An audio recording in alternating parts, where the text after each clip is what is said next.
Ladies and gentlemen, thank you so much for joining.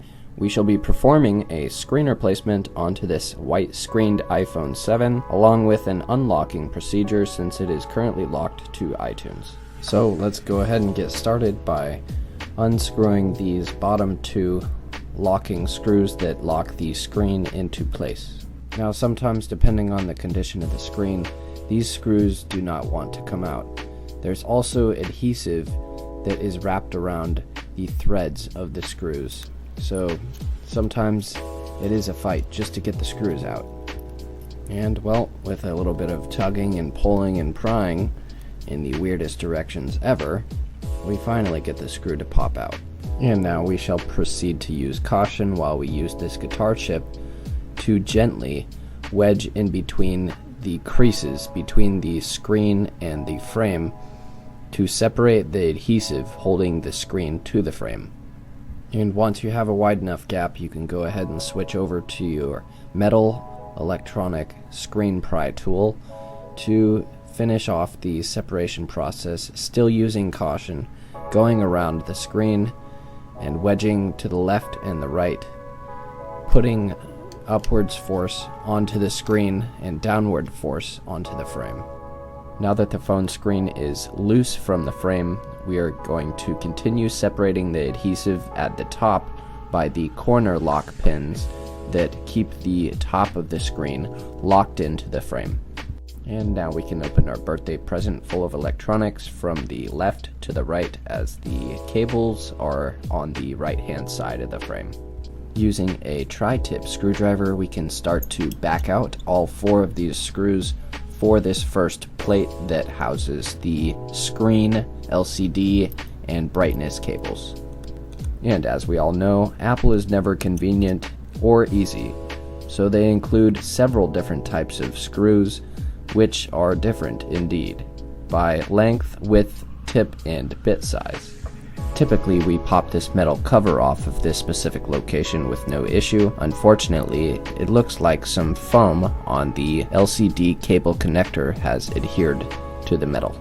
And this will happen on some iPhones with extended periods of heat or wear and tear. And now we can proceed to remove the two screws from the second cover on the upper hand portion for the earpiece speaker. Now you will want to take your sponger or your metal pry tool and pry up on the earpiece speaker flex cable and make sure all of the adhesive around the frame is removed. Now we shall proceed with removing the four screws for the home button back plate. And in some iPhones you might find that these screws holding in this back plate are screwed in outrageously tight. It's almost as if super glue has been placed into the hole before the screw has been inserted. Go ahead and apply more downwards force onto the screwdriver while twisting in the counterclockwise motion, and you will see the screws start to back out. Now we can proceed to remove the flex cable connector from the home button flex cable itself. Now you'll want to be careful, as this home button flex cable is generally fragile itself, but there's also adhesive on the underside that keeps it secure to the screen. You will want to carefully remove this adhesive by prying it up with a metal pry tool. And using caution, we can slowly coax the home button flex cable from the screen itself. When removing the home button from the iPhone 7, it is removed through the frontal part of the screen as you push it through the rear. Now it is time to remove these 5 Phillips screws from the top hand portion of the earpiece speaker and front selfie camera. And again, convenience is not a key word here. We have different lengths and different widths and sizes of screws. And if I didn't mention earlier, you will want to be organized about this, as there are several different screw sizes. You will want to place them in a place that you will easily be able to pick them up and reinstall them again. And now we can but only hope and dream upon a simpler, more convenient iPhone for the future generations made by Apple. After removing the dinosaur-sized plate from the back portion earpiece flex cable area, we can proceed to remove the actual earpiece speaker itself. Adhesive installed around the microphone area is what keeps this flex cable intact. Using a spudger or metal pry tool, you can begin to lift the adhesive carefully.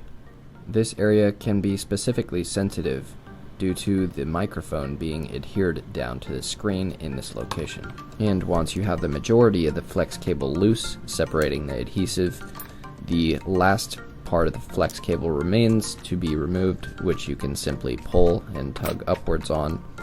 And we can finally go ahead and remove this foam adhered cover, along with backing out these 5 tri-tip casing screws.